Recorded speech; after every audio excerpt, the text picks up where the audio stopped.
আসসালামু আলাইকুম সুপ্রিয় শিক্ষার্থী বন্ধুরা, তোমরা আশা করি ভালো আছো। আমিও ভালো আছি। আজকে একটু ভিন্ন টপিক নিয়ে হাজির হলাম তোমাদের সামনে।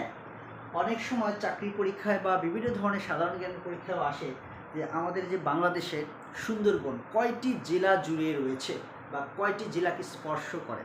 তো সেই হিসাবে মূলত পাঁচটা জেলাকে স্পর্শ করে, সব মিলে পাঁচটা জেলা জুড়ে রয়েছে: খুলনা, সাতক্ষীরা, বাগেরহাট, বরগুনা, পটুয়াখালী।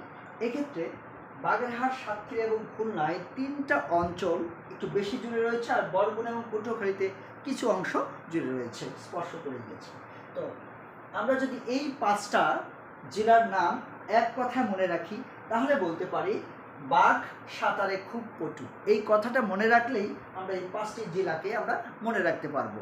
বাঘ সাঁতারে খুব পটু। তো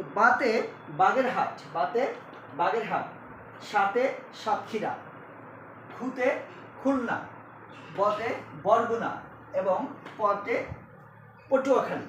তো এই পটুয়াখালী এবং বরগুনা কিছু অংশ জুড়ে রয়েছে, আর বেশি অংশ জুড়ে রয়েছে এই তিনটা জেলা: খুলনা, সাতক্ষীরা, বাগেরহাট। সেই হিসেবে বাঘ সাঁতারে খুব পটু। এই কথাটা আমরা যদি মনে রাখি তাহলে আর কখনো আমাদের ভুল হবে না যে সুন্দরবন কোন কোন জেলা নিয়ে রয়েছে বা কোন কোন জেলায় জুড়ে রয়েছে। আজ এ পর্যন্তই।